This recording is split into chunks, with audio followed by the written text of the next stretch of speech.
Hi, I'm Amir Khan. This is my web services and web data Coursework 2, a command line search engine with a positional inverted index and TF-IDF ranked search. The system has 4 modules: crawler for HTTP and politeness, indexer for TF-IDF, search for queries, and main for the shell. The schema shows each word maps to URLs storing frequency, positions, TF, and TF-IDF. The positions field is critical as it enables exact phrase search without refetching any page. Here's the live interface. The build command crawls the site and saves the index. The 6-second politeness window means this takes a while. I've cut the waiting time, but I'm showing both the start and the completion. The index is now saved to index.json. Load restores the index from disk without recrawling. Print shows the full index entry, including frequency, token positions, TF, and TF-IDF for every URL. This proves the index stores statistics, not just links.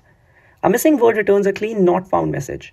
The find command returns pages containing the query term ranked by TF-IDF relevance score, so the ordering is based on ranking, not just URL order. Multi-word queries use AND semantics, so both words must appear on the page. Quoted phrases trigger exact phrase search using stored positions to verify consecutive tokens. Search is case insensitive, so uppercase and lowercase return both the same results. A misspelled single word query returns vocabulary suggestions. Empty input returns a usage hint rather than resulting in a crash. I chose BFS over DFS because BFS indexes shallow pages first, such as the home page and tag pages. DFS could follow a deep path before returning to those important top-level pages. I used a DQ because pop left has a constant time complexity, while removing from the front of a list has a linear time complexity. The visited and queued sets prevent duplicate crawling and duplicate queue entries. For the 6-second politeness window, time.monotonic records the time after every fetch, success or failure.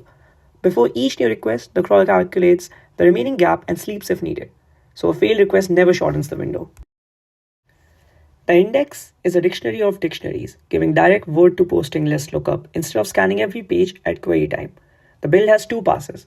The first records frequency and positions, and the second computes TF-IDF because IDF needs the total page count and document frequency. TF is 1 plus log base 10 of frequency, so frequency 10 gives exactly 2. If a word appears on every page, its IDF becomes 0, so common words do not dominate the ranking. The search module implements the user-facing commands. Print word formats the full posting list for one word. Find retrieves postings list for each query word and intersects the URL sets, so only pages containing all query terms remain. Find freeze checks that consecutive positions match. If good is at position P, friends must be at P plus 1. Suggest uses close matching against the indexed vocabulary when a query has no result. All of this uses the stored index rather than a refetching of pages. The test suite has 149 passing tests across 4 files: crawler, indexer, search, and main. The core modules reach around 98% coverage. I exclude the standalone benchmark script from this core coverage figure because it's a performance utility, not part of the required command line search functionality. Test crawler uses mocked HTTP responses, so the tests do not repeatedly hit the live website. It covers URL normalization, HTML parsing, duplicate avoidance, domain restriction, failed fetches, and the politeness behavior. Test indexer checks tokenization, case-insensitive indexing, frequency, positions, JSON persistence, and TF-IDF maths. Test search covers AND search, phrase search, suggestions, ranking, empty queries, numeric queries, and case insensitivity. Finally, test main covers the command line shell, including the required build, load, print, and find commands. The project has a deliberate feature then test workflow with a total of 30 commits. Each major feature commit is followed by tests for what was just built. There's a specific fix commit for the politeness window issue, and a GitHub Actions workflow runs the full PyTest suite automatically on every push. I use GenAI as a planning and drafting tool. One genuine positive was that it generated the initial 2-pass indexer scaffold, which helped me reach a working structure quickly. But I caught several mistakes.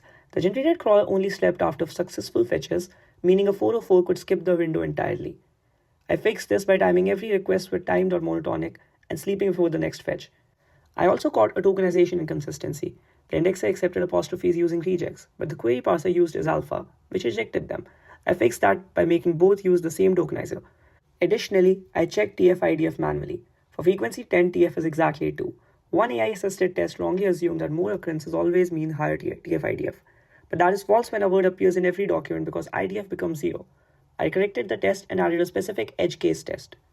Overall, GenAI saved time on boilerplate, but fixing these bugs is where the real learning happened. It forced me to deeply understand each component rather than just accept the generated output.